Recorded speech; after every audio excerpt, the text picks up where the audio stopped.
So in this video lecture, we are going to discuss another case study of income and substitution effect. If you don't know what is income and substitution effect, and for the previous videos, you can refer to the video in the description box. So we will start with the application. How does a labor supply curve look? तो labor supply curve कब upward sloping होता है, कब downward sloping? तो इसका background समझ लेते हैं. हम सब we all work right and for what do we work? We work for the wages in an economy. तो नेचुरली कोई भी सप्लाई की बात करते हैं, तो अगर हमारी इकोनॉमी की वेजेस बढ़ेगी तो क्या हम लेबर ज्यादा सप्लाई करेंगे? No ma'am. Not necessarily. तो हम इसमें मैम हाँ, यस विशा. मैम प्रोड्यूसर्स नहीं करेंगे और मतलब जो लेबर वर्क है वो शायद ज्यादा वर्क करना चाहे। एग्जैक्टली तो हम लेबर के पॉइंट से यहाँ पर डिस्कस कर रहे हैं. तो हम लेबर सप्लाई के बारे में इस लेक्चर में डिस्कस कर रहे हैं. तो लेबर सप्लाई जो होता है, बेसिकली लेबर का सप्लाई कौन करता है? लेबरर्स करते हैं. किस लिए करते हैं? क्योंकि उनको वेजेस मिल रही होती है. जब उनको वेजेस मिल रही होती हैं तो अब हम ये लेबर सप्लाई कब डिराइव करेंगे? हम कितने सिंपली इकोनॉमिक्स में क्या करते हैं, हम बोलते हैं that labour supply curve is upward sloping. जैसे वेज बढ़ेगी आप ज्यादा लेबर सप्लाई बढ़ाएंगे. इस वीडियो लेक्चर में हम देखेंगे कि लेबर सप्लाई कर्व ऐसा भी हो सकता है और लेबर सप्लाई कर्व ऐसा भी बन सकता है. तो यानी इनका मीनिंग क्या है? जैसे वेज बढ़ेगी, जैसे कि अगर आप एक वर्कर को 5 घंटे पर आवर दे रहे हैं, ठीक है, अब आप उसको 6 घंटे पर आवर दोगे. पहले वो कितने देर काम कर रहा था? 18 घंटे. अब 6 रुपए दे रहे हो तो $6 दे रहे हो तो वो 20 घंटे काम कर रहा है. इसका इस कर्व का ये मतलब है. लेकिन दूसरे कर्व का क्या मतलब है कि पहले जब आप उसको 5 दे रहे थे तो वो 18 घंटे काम कर रहा था. अब आपको उसको 6 दे रहे हो तो वो 20 की जगह यहाँ पर 16 घंटे काम कर रहा है. इस कर्व का ये मतलब है. अब इस कर्व का क्या मतलब है? Let's start formally with the topic using the concepts of income and substitution effects. Now कोई भी एक इंसान है, हम इसमें एज्यूम करते हैं कि उसके पास लिमिटेड टाइम है. तो हमारे पास लिमिटेड कितने घंटे हैं? 24 घंटे. सपोज करो हम अपने सोने वगैरह का टाइम निकाल देते हैं. सपोज एक इंसान 4 घंटे सोता है, तो उसके पास कितने घंटे हैं? 20 घंटे. तो हम इस केस स्टडी पे मानते हैं कि ये जो 20 घंटे हैं, it's a very interesting case study.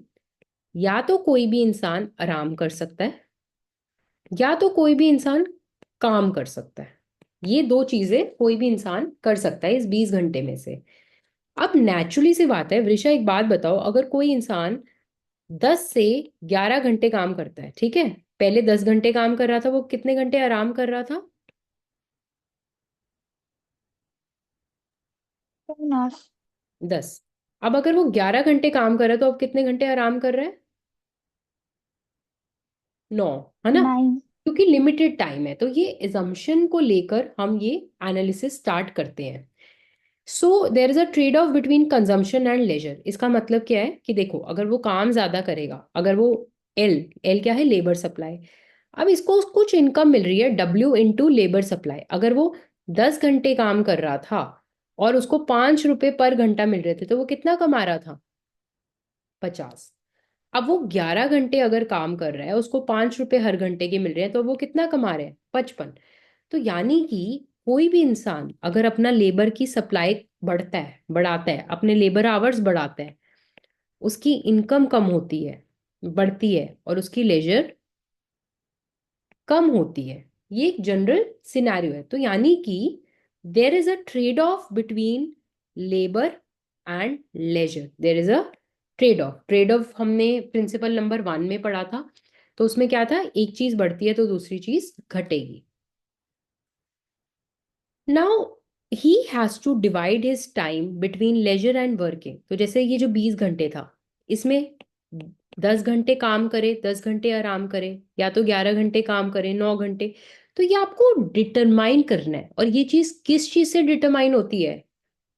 Wages से. ठीक है. Now in this let's see the how he makes the decision. सबसे पहले इस केस में बजट लाइन कैसा बनता है? Downward sloping. और कंजम्पशन, कंजम्पशन किसके इक्वल होगी? आपके इनकम के. और आपकी इनकम कितनी है? W into L. ये मैंने अभी लास्ट स्लाइड में समझाया है, जिसमें व्हाट इज योर इनकम? जितना आपको वेज रेट मिल रही है और जितने घंटे आप काम करेंगे। तो W/LS इज योर इनकम, और जितना आपकी इनकम है आप उतना कंज्यूम कर रहे हैं। तो हम इसमें ये एजम्पशन ले रहे हैं कि आपकी इकोनॉमी में कोई सेविंग्स नहीं है। विषय इतना समझ आया या कुछ रिपीट करना है? नो मैम, आ गया।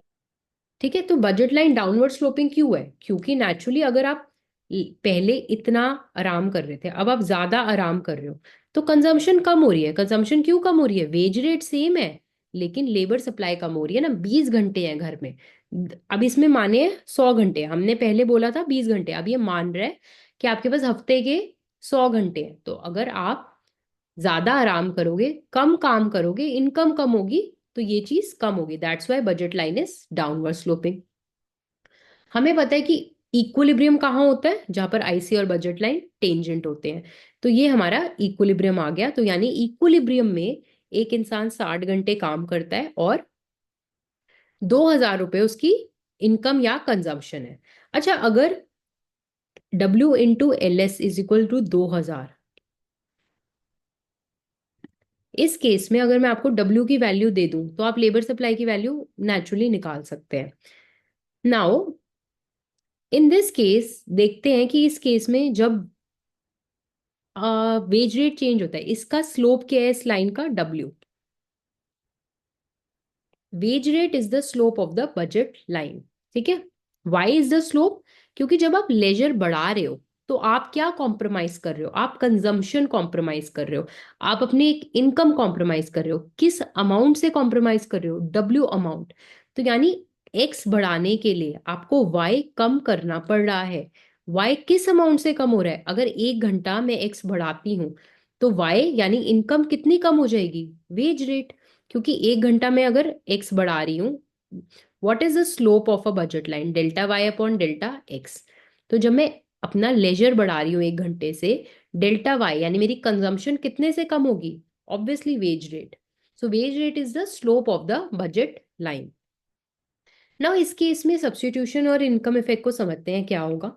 सी, हम एज्यूम करते हैं कि वेज रेट अब बढ़ गई है। जब वेज रेट बढ़ जाती है, अब मेरे को पहले एक लेक्चर लेने के 1,000 रुपए मिलते थे, अब मुझे एक लेक्चर लेने के 2,000 मिलते हैं। अगर मैं घर बैठकर सो रही हूँ तो मैं कितनी, मेरी जो लॉस है वो क्या है? अब 2,000 है, यानी अब मेरा ज्यादा लॉस हो रहा है। तो ज्यादा वेज रेट से मेरा जो लेजर है वो ज्यादा, मेरा जो सोना है वो मेरे लिए और भारी पड़ रहा है। तो इसलिए अब सब्स्टिट्यूशन इफेक्ट की वजह से मैं अपनी लेबर की सप्लाई बढ़ा दूंगी और मैं अपना लेजर का टाइम कम कर दूंगी। लेकिन इनकम इफेक्ट से देखो, अब क्या है कि मुझे एक ही लेक्चर लेने के 2,000 मिल जाते हैं। तो पहले जब मैं 2 लेक्चर लेती थी तो मैं 2,000 कमाती थी।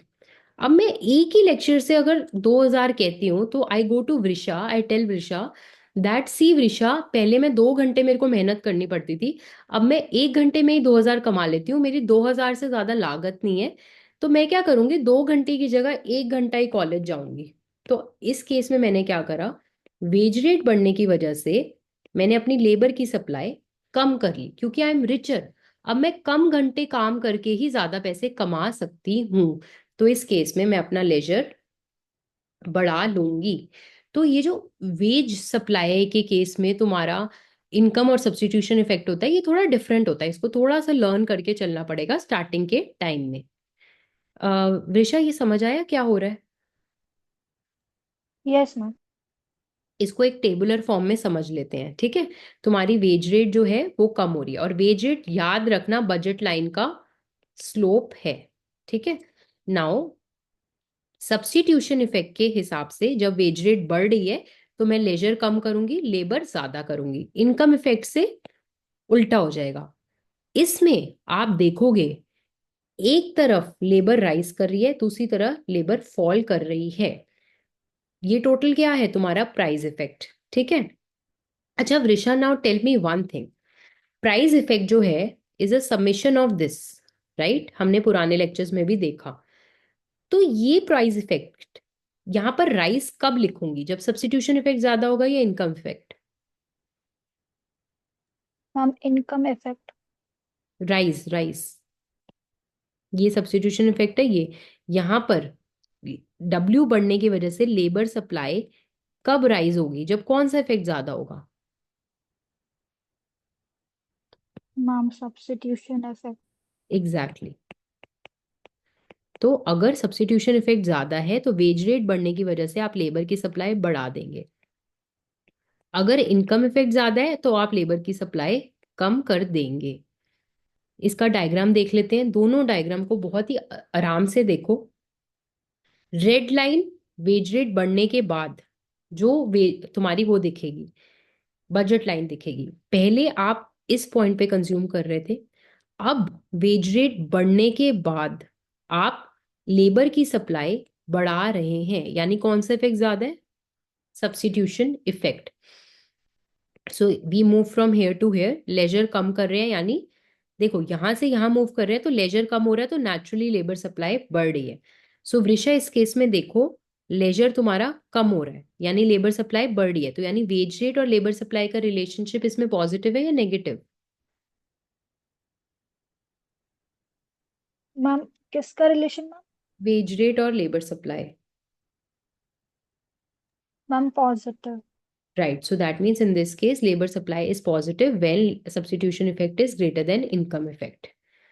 Similarly, ये दूसरा वे राउंड है, just practice this, nothing much. अब हम बात करते हैं कि रियल वर्ल्ड में हमें ये देखने को मिलता है या ये देखने को मिलता है। रियल वर्ल्ड में हमें मिक्सचर देखने को मिलता है, हमें एक बैकवर्ड बेंडिंग सप्लाई कर्व देखने को मिलता है। यानी हम ये देखते हैं जब लोगों की इनकम बहुत कम होती है, इसको अच्छे से समझो कि जब लोगों की इनकम बहुत कम होती है तो उनकी आप इनकम वेज रेट थोड़ा सा बढ़ा दो, वो क्या करेंगे, फटाफट से अपनी लेबर की सप्लाई बढ़ा देंगे। लेकिन जैसे जैसे आप वेज रेट और बढ़ाते रहते हो, जैसे कि डब्ल्यू डैश आ गया, ठीक है, अब वेज रेट इतनी ज्यादा बढ़ गई है कि अब वो इनकम इफेक्ट जो है उस पे हावी हो जाता है। बेसिकली अब और वेज रेट बढ़ने से आप कहोगे कि मैं क्यों और काम करूं, राइट? मेरी ऑलरेडी वेज बहुत ज्यादा है, तो इनकम इफेक्ट ज्यादा होने से आप अपनी लेबर की सप्लाई कम करने लगते हो। तो यानी इसका मतलब ये है कि एक वेज रेट तक तो आपका लेबर सप्लाई का अपवर्ड स्लोपिंग होता है, यानी substitution effect is greater than income effect. इसमें बैक क्वेश्चंस में भी एक क्वेश्चन है, पास्ट ईयर्स में भी बहुत बार पूछ रखा है।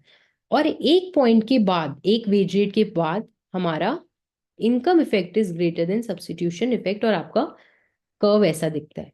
तो इन this case backward real world में हम देखते हैं कि इनिशियली जब लोगों की इनकम्स कम होती है, वेज रेट कम होता है, तो ये इफेक्ट हावी होता है और बाद में इनकम इफेक्ट हावी होता है। This is the third application, this is quite similar. इसमें व्हाट इज हैपनिंग इज कि a person is living for two time periods, right? And just a minute, and in this case I'll just give you a brief on what is happening in this case. Again, on the x axis, so there are two time periods. Young आप जब हैं तो आप कुछ consume करते हैं, ठीक है, आपकी ये अर्निंग है। अब आप कुछ सेविंग्स कर रहे हैं। पुराने वाले केस में लेबर सप्लाई में हमने माना था कि देयर आर नो सेविंग्स।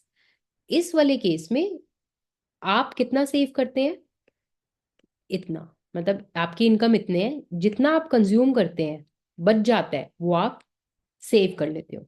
अब आप इस सेविंग्स का क्या कर रहे हैं, आप इसको इन्वेस्ट कर रहे हैं। आप जब इस सेविंग्स को इन्वेस्ट कर रहे हैं तो इसमें आपको एक रेट ऑफ इंटरेस्ट मिल रहा है। तो यानी टाइम पीरियड टू में आप जब रिटायर है, आपकी कोई इनकम नहीं है, तो आप कितना कंज्यूम करेंगे? जितना आपने सेव करा, और उस पे आप कुछ रेट ऑफ इंटरेस्ट अर्न करेंगे। तो आप टाइम पीरियड टू में इतना कंज्यूम करेंगे। So this is your C1, this is your C2। तो इस वाले केस स्टडी में हम एक्स एक्सिस पे C1 लेते हैं, ठीक है, C1, और वाई एक्सिस में C2 लेते हैं। C2 मतलब आप रिटायर हो गए हो, आपकी कोई इनकम नहीं है। तो similarly there is a budget line. Budget line मतलब डाउनवर्ड स्लोपिंग, मतलब अगर आप आज की कंजम्पशन बढ़ा देंगे, राइट, तो आपकी सेविंग्स, नेचुरली सी बात है, अगर इनकम फिक्स है, आज ज्यादा कंज्यूम कर रहे हो तो सेव यानी कम कर रहे हो, तो यानी जब रिटायर होगे तब कम पैसे बचेंगे ना, तो इसलिए बजट लाइन डाउनवर्ड स्लोपिंग है, क्योंकि C1 बढ़ता है तो C2 घटता है, और उसी तरह ये इक्विलिब्रियम है, ठीक है। इस केस स्टडी में जो तुम्हारा बजट लाइन का स्लोप है वो क्या है? Interest rate. इंटरेस्ट रेट माने क्योंकि आज की कंजम्पशन बढ़ा रहे हो और सेविंग्स कम कर रहे हो, तो तुम्हारा लॉस किस चीज का हो रहा है? इंटरेस्ट रेट का। So that is why slope of the budget line in this case is interest rate. Similarly, you have substitution effect in this, income effect in this. Kindly go through it, and if you have any doubts, you can let me know in the comment section and you can ask me.